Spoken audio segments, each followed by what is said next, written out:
Friends, welcome to స్ఫూర్తి news. సమాజం ఎంతో మార్పు చెంది ఆధునిక కాలంలో ప్రపంచమంతా ముందడుగు వేస్తుంది, ప్రయాణిస్తుంది, చెప్పాలంటే పరుగులు పెడుతుంది.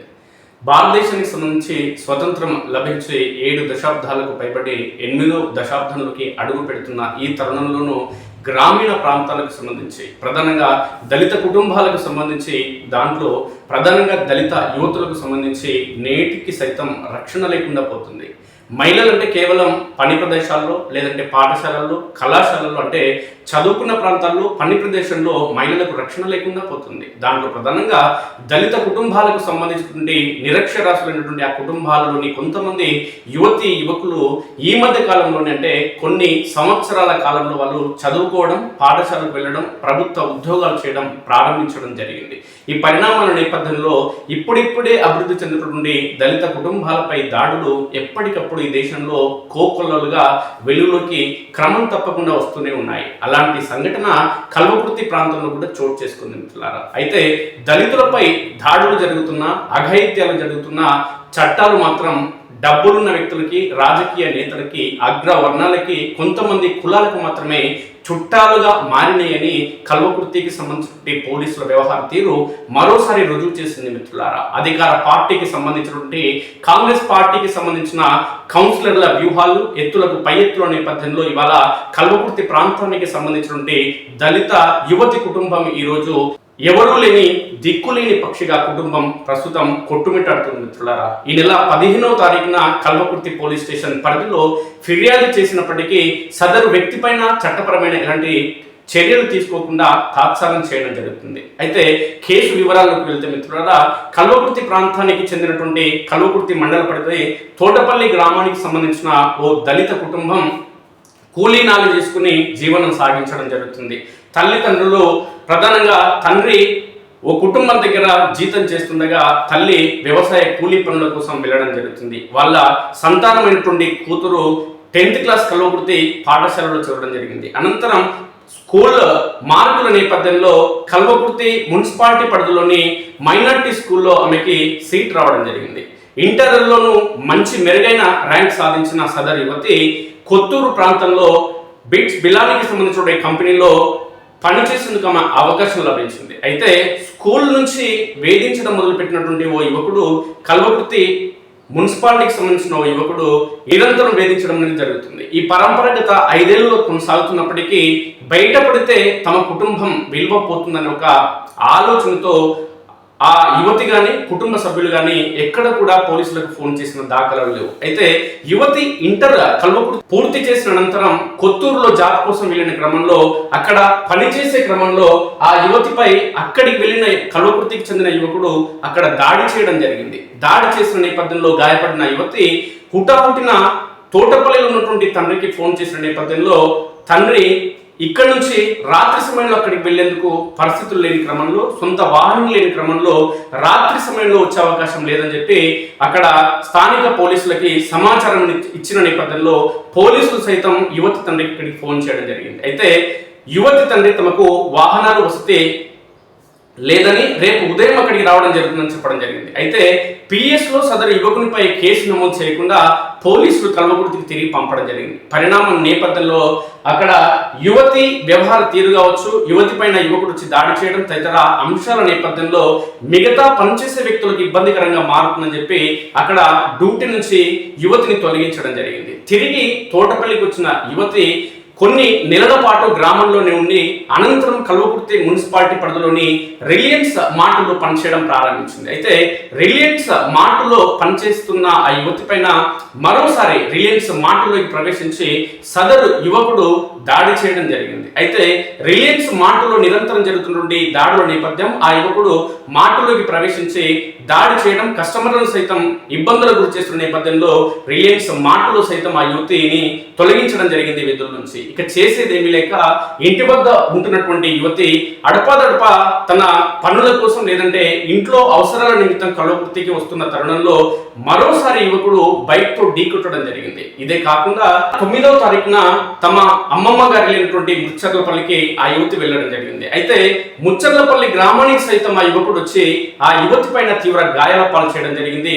తీవ్ర దాడి నేపథ్యంలో యువతి కన్నుకు తీవ్ర గాయాలై ఆ కన్ను పనిచేసే పరిస్థితి లేకుండా పోయింది. ఇవన్నీ పరిణామాల నేపథ్యంలో ఆ యువతి ఈ యువకుని వేధింపులను తట్టుకోలేక తనకు తెలిసిన మిత్రులైనటువంటి రాష్ట్ర రాజధాని హైదరాబాద్ కు సంబంధించినటువంటి యువతి దగ్గరికి వెళ్ళడం జరిగింది. అక్కడ హాస్టల్లో ఉంటున్న తన ఫ్రెండ్ దగ్గరికి వెళ్ళిన నేపథ్యంలో తల్లిదండ్రులు ఊరుకొండ పిఎస్ లో కేసు నమోదు చేయడం జరిగింది. తమ పాప కనిపించడం లేదని ఫిర్యాదు చేసిన నేపథ్యంలో ఆ ఫోన్ నెంబర్ ట్రేస్ చేసినటువంటి పోలీస్ అధికారులు ఆ యువతిని తీసుకొచ్చి తల్లిదండ్రులకు అప్పగించడం జరిగింది. అయినప్పటికీ తల్లిదండ్రులతో పాటు యువతికి నిరంతరం ఫోన్ చేసి వేధింపులకు గురి చేయడం జరుగుతుంది సదరు యువకుడు. దీంతో పాటు దళిత కుటుంబానికి చెందిన యువతి హిందూ సాంప్రదాయంలో ఉంది కాబట్టి ఆ అమ్మాయి బొట్టు పెట్టుకోవడం సర్వసాధారణం. కానీ ఈ యువకుడు ఎవరైతే కల్వకుర్తికి సంబంధించినటువంటి యువకుడు, ఈ యువకుడు యువతి పైన పదే పదే దాడి చేయడం అనేది నిరంతరం జరుగుతున్నప్పటికీ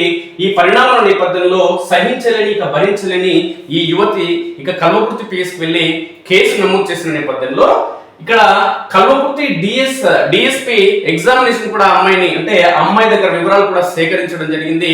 సేకరించినప్పటికీ ఈ నెల 15వ తారీఖున కేసు అంటే ఫిర్యాదు చేసినప్పటికీ ఇవాళ 23వ తారీఖు మిత్రులారా, నేటికి కూడా సుమారు 10 రోజులు దగ్గర పడుతుంది. 8 రోజులైంది. ఇప్పటికి కూడా ఈ కేసు విషయంలో ఎలాంటి చర్యలు తీసుకోలేదు మన కల్వకుర్తి పోలీసులు. పైగా పోలీస్ అధికారులు ఏమంటున్నారంటే మాకు ఇంకా వివరాలు కావాలి, ఈ విషయాలు ఇంకా తెలుసుకోవాలి, ఇప్పటికీ అమ్మాయి ఎస్సీ కాబట్టి ఎస్సీ ఎస్టీ అట్రాసిటీ కేసు కాబట్టి ఈ కేసుకు సంబంధించిన వివరాలు తీసుకోవాలని చెప్పడం జరుగుతుంది. అయితే ఈ యువతికి సంబంధించిన తండ్రి ఎవరైతే జంగయ్య ఉన్నారో జంగయ్యకు ఈ యువకుడు ఫోన్ చేసి పదే పదే అమ్మ నా బూతులు తిడుతూ నీ బిడ్డకు సంబంధించిన అనేక ఫోటోలు నా దగ్గర ఉన్నాయి, నీ బిడ్డకు సంబంధించి ఏమైనా ఎక్స్ట్రాలు చేస్తే నేను చెప్పినట్టు వినకుండా ఉంటే నాకు ఇష్టం లేకుండా టెంపుల్స్కి వెళ్ళినా బొట్టు పెట్టుకున్నా గాజులు వేసుకున్నా నేను చెప్పినట్టు వినకుండా వ్యవహరిస్తే ఖచ్చితంగా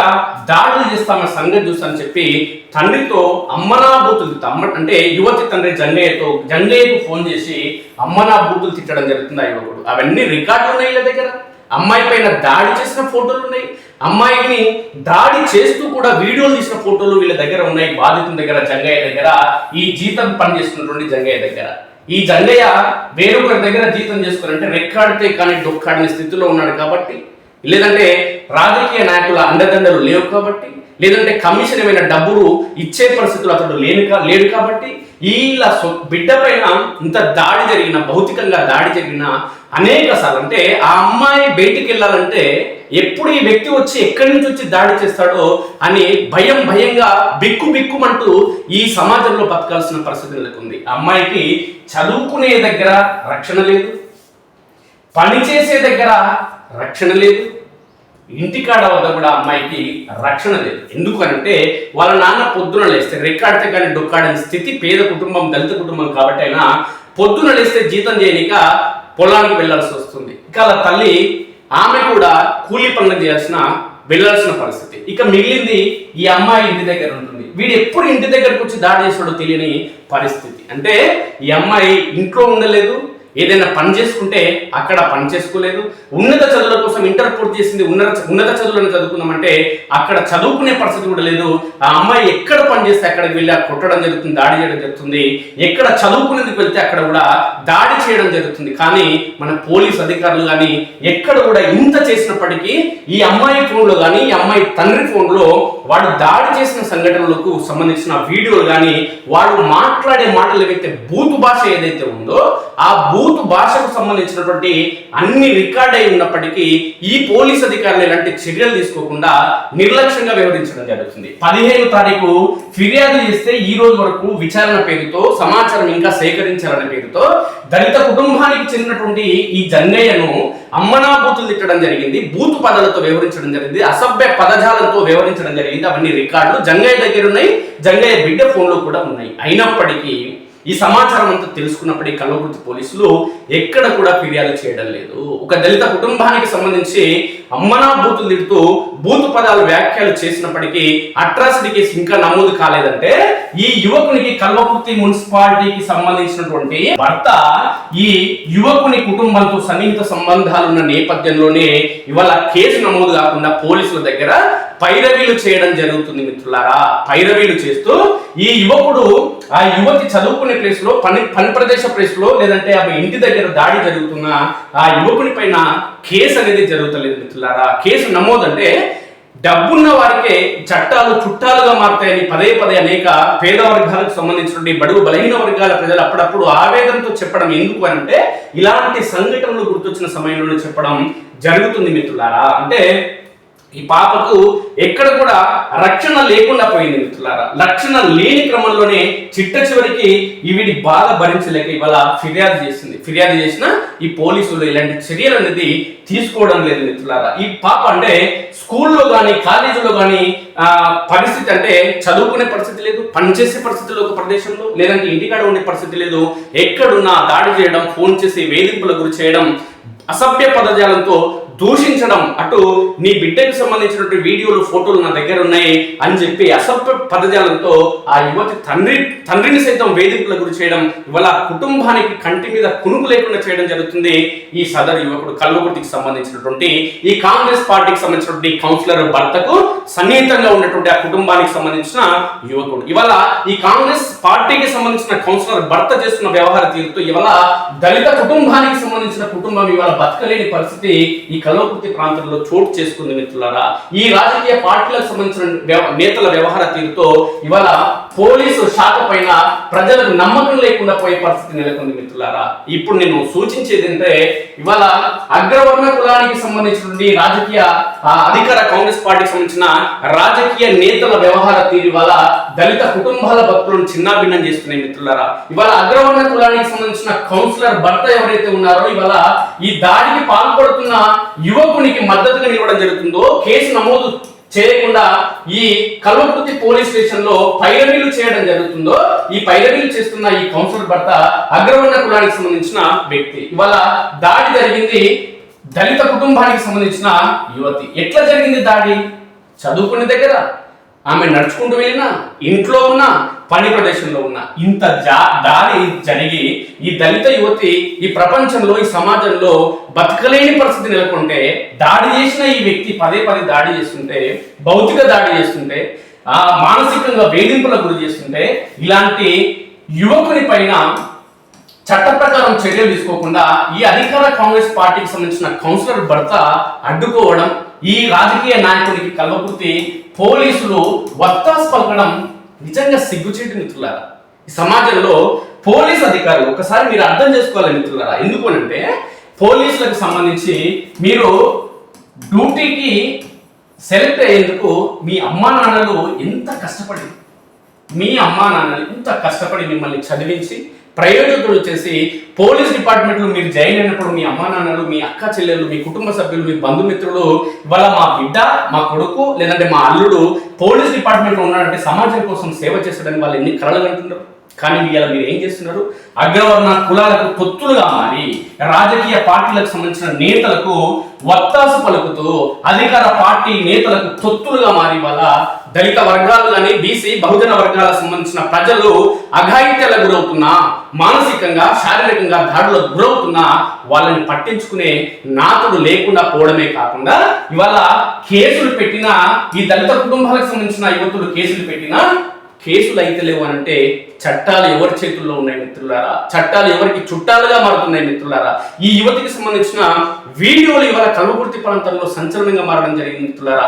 ఆ యువతి ఆవేదనతో, ఆ యువతి తండ్రి దళితుడైనటువంటి జంగయ్య ఇలా ఆయన ఆవేదన చెప్తే తీర్చలేదు మిత్రులారా. ఎందుకు అంటే నా బిడ్డకి, నా కూతురు నేను కని పెంచి పెద్ద చేసుకున్నా, ఇవాళ నా బిడ్డకి మా ఇంటి దగ్గర కానీ, గ్రామంలో కానీ, కల్వకుర్తిలో కానీ, పని ప్రదేశంలో కానీ, చదువుకున్న ప్లేస్లో కానీ రక్షణ లేకుండా పోతుంది. మేము బతికే పరిస్థితి సమాజంలో ఈ కల్వకుర్తి ప్రాంతంలో లేదు అని చెప్పి కన్నింటి పర్యాటనం కావడం జరుగుతుంది. పొద్దున లేస్తే నేను జీతం ఉంటా కాబట్టి వ్యవసాయ పనుల దగ్గరికి నేను వెళ్లాల్సి ఉంటుంది. వ్యవసాయ పనుల దగ్గరికి నా భార్య కూలీ పనుల కోసం వెళ్తుంది.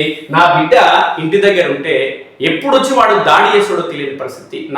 నా బిడ్డ నాకు చెప్పుకోలేక అనేక నిద్రలేని రాత్రులు గడిపింది నా బిడ్డ.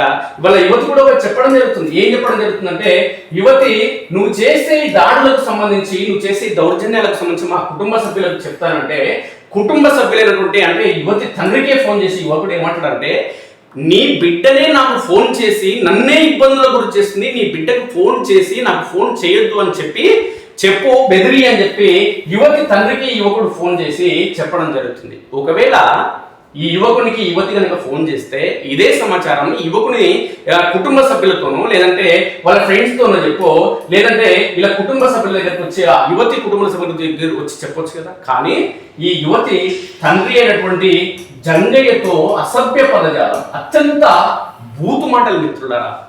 ఆ నుంచి మొదలు పెడితే రౌతి వరకు ఎన్ని పదాలు తెలుగులో అక్షరాలు ఎన్ని ఉన్నాయో అన్ని అక్షరాలతో మన బూతులు తిడుతూ, నీ బిడ్డకి సంబంధించిన వీడియోలు ఫోటోలు నా దగ్గర ఉన్నాయి కొడక, నీ సంగతి చూస్తా, నీ బిడ్డ సంగతి చూస్తా అని చెప్పి ఇంత రచ్చ ఈ కల్వకుర్తి ప్రాంతాల్లో చేస్తున్న యువకుని పైన ఎలాంటి చర్యలు కల్వకుర్తి పోలీసులు తీసుకోవడం లేదు మిత్రులారా.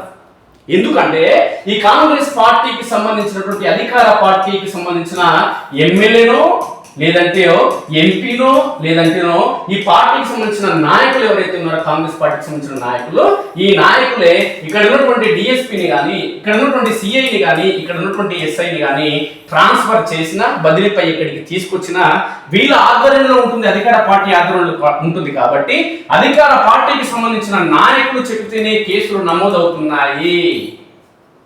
అఘాయిత్యాలు జరిగిన, దాడులు జరిగిన ఈ నాయకులు చెప్పందే వీళ్ళకి వ్యతిరేకుల మీద కావాలంటే మన కేసులు అయితే వాళ్ళు తప్పు చేయకున్నా సరే వ్యతిరేకులు ఎవరైనా ఉంటే వ్యతిరేకుల మీద అవుతాయి. కానీ అధికార పార్టీ నాయకులకి ఈ అధికారులు తొత్తులుగా మారడం నిజంగా దురదృష్టకరం మిత్రులారా. ఇదే అంశానికి సంబంధించి ఎస్సీ కమిషన్ కూడా ఈ బాధిత కుటుంబ సభ్యులు త్వరలోనే వెళ్లే అవకాశం ఉంది. ఇదే విధంగా ఇదే అంశానికి సంబంధించి కుమ్మెర గ్రామంలో ఏవైతే బహుజన వర్గాలకు సంబంధించినటువంటి ప్రజల కుటుంబానికి ఏ విధంగా అయితే అన్యాయం జరిగితే వచ్చి విశారదన్ మహారాజ్ ఆధ్వర్యంలో ఏవైతే పోరాటం చేయడం జరిగిందో, విశారదన్ మహారాజ్ ఆధ్వర్యంలో ఖచ్చితంగా వీరికి ఈ టీం కూడా తొందరలో రాబోతుంది. అదేవిధంగా ఎస్సీ కమిషన్ సంబంధించి కల్వకుర్తి పోలీసులకి ఖచ్చితంగా నోటీసులు ఇచ్చే అవకాశం ఉంది. ఎందుకు మీరు సమాధానం చెప్పాల్సిన అవసరం ఉంది, దీనికి ఎందుకు మీరు కేసు నమోదు చేయలేదు ఇన్ని రోజులైనా అని చెప్పి ఖచ్చితంగా. అదేవిధంగా దళిత కుటుంబాలు కూడా, మన దళిత కుటుంబాలకు సంబంధించిన యువతులు కుటుంబ సభ్యులందరూ కూడా ప్రతి ఒక్కరు బయటికి రావాల్సిన అవసరం ఉంది మిత్రులారా. ఎందుకంటే ఇవాళ ఒక దళిత కుటుంబానికి సంబంధించిన యువతి, ఇవాళ మన చెల్లె, మన అక్క, బహుజన వర్గానికి సంబంధించిన యువతి ఇవాళ కంటి మీద కునుకు లేకుండా బిక్కుమంటూ గ్రామంలో కానీ ప్రాంతంలో కానీ రక్షణ లేదని చెప్పి రాష్ట్ర రాజధాని హైదరాబాద్ కు పారిపోవడం జరిగింది మిత్రులారా.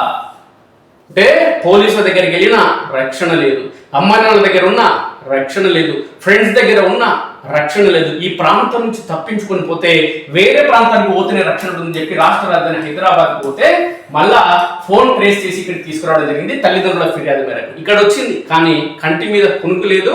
ఇంకా ఆ అమ్మాయి పరిస్థితి అత్యంత అధ్వానంగా ఉంది. కాబట్టి వాళ్ళ దళిత సంఘాలు కానీ లేదంటే విశారదన్ మహారాజ్ ఏర్పాటు చేసినటువంటి ఈ విభాగం కానీ లేదంటే ఎస్సీ కమిషన్ కానీ ఖచ్చితంగా వీళ్ళందరూ ఈ అంశానికి సంబంధించి పోరాటం లేవనెత్తాల్సిన అవసరం ఉంది. అధికార పార్టీకి తొత్తులుగా మారినటువంటి పోలీసుల పైన ఖచ్చితంగా చర్యలు తీసుకోవాల్సిన అవసరం ఉంది. అధికార పార్టీలో ఉండి ప్రజలకు సేవ చేయాల్సినటువంటి ఈ అధికార పార్టీకి సంబంధించిన నాయకులు అక్రమార్కులకు, దాడులు చేసే వ్యక్తులకు, రౌడీ షీటర్లకు, యువకుల పైన దాడులు చేసే వ్యక్తులకి, బహుజన వర్గాల పైన దాడులు చేసే వ్యక్తులకి ఇవాళ వత్తాసు పలకడం నిజంగా దురదృష్టకరం.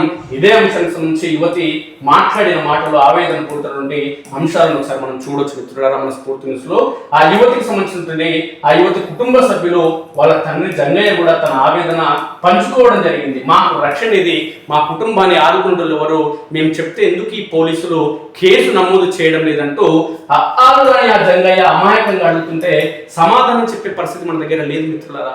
ఎందుకు నేను కేసు నమోదు చేసి కేసు ఫిర్యాదు ఈ నెల 15 తారీఖున కేసు ఇస్తే ఎందుకు కేసు చేయలేదయ్యా బిడ్డ అని అడుగుతుంటే మా జర్నలిస్ట్ సోదరులని మా నోటి నుంచి మాట రాలేదు మిత్రులారా. జంగయ్య అడుగుతుంది. పరిణామాలను ఒకసారి చూడండి మిత్రులారా. ఇప్పటికైనా పోలీసు అధికారులు తక్షణమే కేసు నమోదు చేయాలి. ఎస్సీ కమిషన్ సంబంధించిన అధికారులు ఖచ్చితంగా అధికారుల దగ్గరికి వీళ్ళందరూ దళిత కుటుంబ సభ్యులందరూ కూడా ఖచ్చితంగా ఈ యువతిని తీసుకుని తొందరలో వెళ్తున్నారు. అదేవిధంగా దళిత సంఘాలని కూడా ఏకతాటిపైకి రావాల్సిన అవసరం ఉంది మిత్రులారా.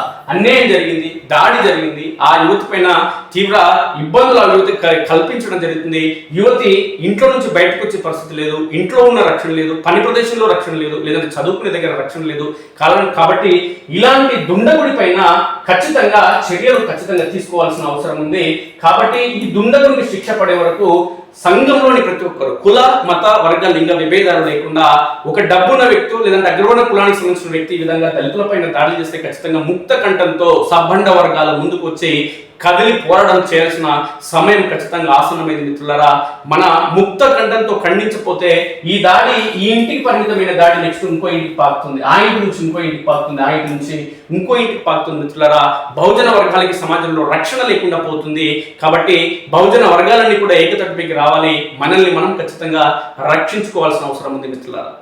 నేను గవర్నమెంట్ స్కూల్లో 6th నుంచి 10th వరకు చదువుతున్నప్పుడు అహ్మద్ నా క్లాస్మేట్. కానీ 10th క్లాస్లో నేను లవ్ చేస్తున్నా అని చెప్పినాక తర్వాత నేను కొన్ని రోజుల తర్వాత మాట్లాడలేదు. తర్వాత నేను మాట్లాడిన తర్వాత ఇంటర్ కోసం నేను మైనారిటీ వెల్ఫేర్లో సీట్ వస్తే నేను అక్కడ వెళ్ళి చదువుకున్నా. అదే హాస్టల్ నుంచి డ్రైవ్లో నేను కొత్తూరులో ఉన్న ఎంఎస్ఎన్ ఫార్మా కంపెనీలో జాయిన్ అయినా. అక్కడ జాబ్ వచ్చి జాబ్ ప్లేస్ బిట్స్ పిలానీ యూనివర్సిటీలో ఢిల్లీ నుంచి డిగ్రీ ప్రిఫర్ చేస్తే నేను అక్కడ వెళ్ళిపోయినప్పటి నుంచి ఆయన నాతో గొడవ పడడం మొదలుపెట్టిండు. అంటే మేము చదువుకున్నది కాబట్టి నన్ను చూస్ చేసుకోదు హస్బెండ్గా, చదువుకొని జాబ్ చేస్తే ఆయనతో ఉంటుందని అప్పటి నుంచి నన్ను నువ్వు ఇలాంటివి చేయొద్దు, చదువుకోకూడదు, ఇంటికి వచ్చేసాయని టార్చర్ చేస్తుండే. అక్కడ ఉన్నప్పుడు కూడా వచ్చి నువ్వు వేరే వాళ్ళతో మాట్లాడుతున్నావు అనే అనుమానంతో హాస్టల్లోకి వచ్చి కొట్టిండు. కొడితే అక్కడి నుంచి నేను మళ్ళీ ఇక్కడ వచ్చి రిలయన్స్ స్మార్ట్ పాయింట్లో జాయిన్ అయినా. అక్కడ ఉన్నప్పుడు ఆయనది కల్వకుర్తి నుంచి రోజు ఈవినింగ్ టైం అయినా మధ్యాహ్నం టైం అయినా ఎప్పుడు టైం ఉంటే అప్పుడు వచ్చి ఫోన్ చూడడం, వచ్చి నువ్వు వీళ్ళతో ఎందుకు మాట్లాడినావు, ఏం అవసరంతో మాట్లాడినావు, ఈవెన్ ఫీమేల్స్తో మాట్లాడినా కానీ ఏం అవసరంతో మాట్లాడినావు, వాళ్ళు ఎవరితో మాట్లాడిపించినందుకు మాట్లాడినావని ఊకొచ్చి కొడుతుండే. స్టోర్లోనే అందరి ముందర కూడా కొట్టిండు. నాకు తెలిసిన వాళ్ళ దగ్గరికి వెళ్ళినా కానీ ఎవరితోనన్నా చెప్పుకునే టైంలో నువ్వే నా వెంట పడుతున్నావని ఉల్టా వేస్తుండే. అట్లా మా ఇంట్లో చెప్తా నేనే నీ పేరు అన్నప్పుడు చాలాసార్లు ఇట్లనే చేసిండు.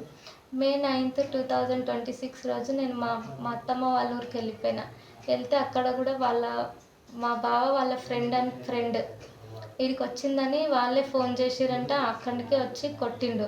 నువ్వు ఎక్కడ వెళ్తున్నావు, ఎందుకు వెళ్ళినావు, బయటికి వెళ్ళొద్దు అని చెప్పినా కదా అని అట్లా ఎన్నోసార్లు వచ్చి కొట్టిండు. నేను హాస్టల్ ఉన్నప్పుడు కూడా నేను ఫ్రెండ్స్తో పాటు టెంపుల్స్కి వెళ్తున్నా కానీ, ఫ్యామిలీతో పాటు శ్రీశైలం వెళ్తున్నా కానీ మనం అక్కడ అలాంటి ప్లేస్కి వెళ్ళొద్దు, నువ్వు ఎన్నిసార్లు చెప్పినా అడగొద్దని, నువ్వు ఎందుకు అడుగుతున్నావు అని తిట్టేటోడు.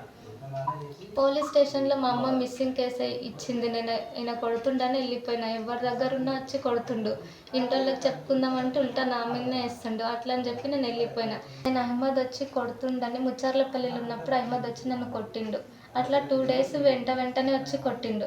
ఈయన ఎక్కడున్నా వెంటనే వచ్చి కొడుతుండు అన్నట్టుగా నేను ముచ్చర్లపల్లి నుంచి హైదరాబాద్ నా ఫ్రెండ్ దగ్గరికి వెళ్ళిపోయినా. అక్కడ 2 days హాస్టల్ ఉంటే మా అమ్మ వాళ్ళు ఊరుకొండ పోలీస్ స్టేషన్కి వెళ్ళి కంప్లైంట్ ఇస్తే అక్కడ నుంచి ట్రాక్ చేసి తీసుకొని వస్తే నేను వచ్చినాక ఊరుకొండ పోలీస్ స్టేషన్లోనే స్టేట్మెంట్ అడిగితే నేను చెప్తే అక్కడున్న ఎస్ఐ దేవా అనుకుంటా ఆయన పేరు, ఆయన ఉండే ఎస్ఐ. ఇంకొక మేడం ఉన్నది, ఆమె స్టేట్మెంట్ రాసుకునేటప్పుడు నేను చెప్పింది రాస్తుంది కానీ ఎవ్రీ పాయింట్ ముందర నేను ఇది సార్ని అడిగి వచ్చి రాస్తా, ఇది రాయాలా వద్దా అని చెప్పి నేను చెప్పింది రాసిందా రాయలేదా అది నేను చూడలేదు. కానీ ఆమె రాసే ముందర సార్ని వచ్చి రాస్తా ఇదంతా, సార్ కూడా ఇదేం అవసరం లేదు ఇంతవరకే ఉండని అని చెప్పిందంట. నేను 2 రోజులు వచ్చి కొట్టిందని చెప్తే ఒకటే రోజు వచ్చి కొట్టింది ఉంది ఆ స్టేట్మెంట్లో మొన్న చూస్తే.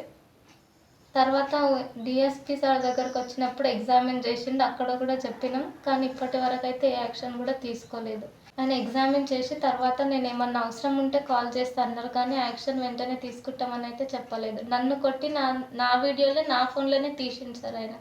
నేను ఎక్కడ వెళ్ళినా కానీ సేఫ్టీ నాకు సొసైటీ నుంచి ఉన్నా కానీ ఆయన నుంచి అయితే సేఫ్టీ లేదు సార్. అహ్మద్ నుంచి ఆయన జీవితంలో నేను కనిపించినా నాకు అసలు సంబంధమే లేదన్నట్టుగా ఉండాలి. నేనైతే బయట అయితే ఉండకుండా ఉండలేను. పనిష్మెంట్ ఇవ్వాలి ఆయనకు. పనిష్మెంట్ ఇవ్వనందుకే ఇన్నిసార్లు కూడా చేసిండు ఇట్లనే. ఆల్రెడీ కొత్తూరులో పోలీస్ స్టేషన్లో ఆయనకు అక్కడ వచ్చి గొడవ చేస్తే పోలీసులను పిలిపించి పట్టించినాం. అయినా కానీ అక్కడి నుంచి ఇంకా ఎక్కువ చేస్తుండే, వీళ్ళేం చేయలేదని. మాది తోటపల్లి, నా పేరు జంగయ్య సార్. రంజాన్ పండుగ వెళ్ళినా మళ్ళా రోజు నైట్ 2 గంటలకు ఫోన్ చేసిండు సార్. ఫోన్ చేసి అరే నీ బిడ్డ ఫోన్ చేస్తుంది నేను చెప్పుకోవారా అని అన్నారు సార్. ఈ అహ్మద్ అనే పిల్లాడు సార్, కలకుర్తి సార్. అంటే నేను ఎవరు అని నేను తొంత కట్ చేసిన సార్. ఆయన మళ్ళీ చేసిండు సార్. మళ్ళీ చేసి ఇంకా అచ్చని చిట్కానే పెట్టిండు సార్. ఏంటికి ఫోన్ చేస్తారా నాకు మల్కకు మీ బిడ్డని చేయొద్దని చెప్పురా, నీ బిడ్డ మల్కకి ఎందుకు చేస్తారా, నాకు ఫోన్ నన్ను సతాయిస్తుందిరా అని తిట్టిండు సార్. తిడితే నేను ఎవరయ్యా నీవు ఏంటికి మాట్లాడుతున్నావు ఇట్లా నేను అన్నా సార్. అన్నా కానీ ఇంకా మా బిడ్డను కూడా కన్నాడు సార్. మీ నాయనకి చెప్పుకోవే, నేను మీ నాయన కానీ అంటుండు. నా తన వీడియోలో నా బిడ్డ మీ నాయన ఎట్లా అంటాడో రమ్మాను, మీ నాయన సంగతి నీ సంగతి చెప్తానని అంటాడు సార్. కొత్తూరులో సీట్ వచ్చింది సార్ మా ఉద్యోగం. సీట్ వస్తే ఆడికి హాస్టల్ చదువుకొని పోయింది సార్. చదువుకొని పోయినాక 1 సంవత్సరంన్నర అయినాక ఈ పిల్లాడు ఫోన్ చేసి పోయినాడు సార్. ఆడికి పోయి 2-3 దెబ్బలు కొట్టినాక నాకు ఫోన్ చేసింది సార్. నాయన ఇట్లా వచ్చి తుర్కోల పిల్లాడు కొడుతున్నట్టు ఎవరమ్మంటే తుర్కోల పిల్లాడు అన్నా సార్. అంటే నీ పోలీస్ స్టేషన్కి డబ్బునంటే ఫోన్ చేయమ్మా అని అన్నా సార్. పోలీస్ స్టేషన్కి ఫోన్ చేసింది. పోలీస్ స్టేషన్ ఫోన్ చేసినాక వాళ్ళు వచ్చి పట్టుకొని పోయారు సార్. పట్టుకొని పోయినాక మాకు ఫోన్ చేశారు సార్. మీ అమ్మాయి ఇట్లా కొట్టిందని కంప్లైంట్ ఇచ్చింది, మేము ఆయన పట్టుకొచ్చినాం, మీరు రావాలని అని ఫోన్ చేశారు సార్. మేము రానికే, మాది తోటపల్లి సార్, అది కొత్తూరు కదా, నాకు రానికే ఇప్పుడైతే వీలు కాదు సార్, పొద్దుగాల అయితే వస్తుంది సార్ అని చెప్పింది. పొద్దుగాల పోయినాం సార్ వెహికల్ కట్టుకొని. పొద్దుగాల పోతే సార్ వాళ్ళు పోస్ట్ స్టేషన్ కాడికి వచ్చి మాట్లాడుకోమన్నారు సార్. ఫస్ట్ టైము కదా ఇడిచిపెడతామన్నారు సార్. ఇడిచిపెట్టద్దు సార్, కేసు చేయాలి, మా అమ్మాయిని ఇట్లా ఇబ్బంది పెడుతున్నా అని చెప్పినాం సార్. ఇబ్బంది అని అంటే కొట్టకాం, వేధించుకాం. ఇక చేసినందుకు కేసు చేయాలి సార్ అన్న. కేసు చేయాలి అని అంటే మా అన్న ఉండి ఒకసారి చూద్దాం, హాస్టల్లో అడవిలే కదా ఇబ్బంది అవుతుందని మా అన్న చెప్పింది సార్. మా అన్న చెప్పినాక సార్ ఇంకోసారి మా అమ్మాయి దొరికి రానియకుండా చూడండి సార్ అని చెప్పినాం సార్. చెప్తే సరే మీ అమ్మాయి దొరికిస్తే మళ్ళీ కేసు చేస్తాను సార్. ఆ నుంచి కంపెనీ కాడికి పోతే కంపెనీల నుంచి తీసేసారు సార్. తీసేసినాక మళ్ళీ కలకుర్తికి వచ్చి మళ్ళీ 1 నెల 2 నెలలు అయినాక కలకుర్తిలో కూడా ఈ రిలయన్స్ అండ్ కాంపిటీషన్లో అలా సూపర్ మార్కెట్లో మాట్లాడుకొని అలా చేసింది సార్. ఆడ కూడా 1 3 నెలలు చేసిన వాళ్ళకల్లా ఆ అబ్బాయికి ఎవరు చెప్పారో మళ్ళీ వచ్చి కొట్టిండు సార్. మళ్ళీ వచ్చి కొట్టి నాకు ఫోన్ చేస్తే నేను మళ్ళీ వచ్చిన సార్. వస్తే ఇంకా మా అన్న ఇట్లుండి వద్దన్నారు సార్, అడవిలతో పని జర ఆలోచన చేసి చేయరని. మళ్ళీ మొన్న మా అత్తగారింటికి పంపిస్తే కూడా ఆడికి పోయి కొట్టుకోమే సార్, ఇంకేంది లేదు. ఇట్లా కన్ను మొత్తం పూర్తి రెడ్ అయిపోయింది, కొట్టుకోం. ఇక మళ్ళీ మా అమ్మాయి ఫోన్తోటి గుంజుకొని విడిగా తీసుకోం. అరే ఇట్లా చేస్తుండు సార్. ఇంక ఇట్లా అయితే బాగుండదని నేను పోలీస్ స్టేషన్లో కంప్లైంట్ ఇచ్చాను సార్. కంప్లైంట్ ఇస్తే కంప్లైంట్లో కూడా ఏం చర్య లేదు సార్, చర్య తీసుకుంటలే. ఇచ్చి మేము 15వ తారీఖు నాడు ఇచ్చాం. ఇంతవరకు కూడా కేసు నమోదు కాలేదు సార్. ఇక దీనికి మీరు ఏమన్నా సహకరిస్తారని నేను మీతోటి చెప్పుకుంటున్నాను. సురేంద్ర అందులో డిఎస్పీ కింద పనిచేసే సార్కి ఫోన్ చేసిన సార్. ఏం సార్ అది చేస్తే ఇంకా కేసు కాలేదు, మేము ఇవన్నీ ఫైళ్ళు తీసి ఎంక్వైరీ చేసి కేసు అయితే ఎంక్వైరీ చేసిన దాకా కేసు కాదన్నారు సార్.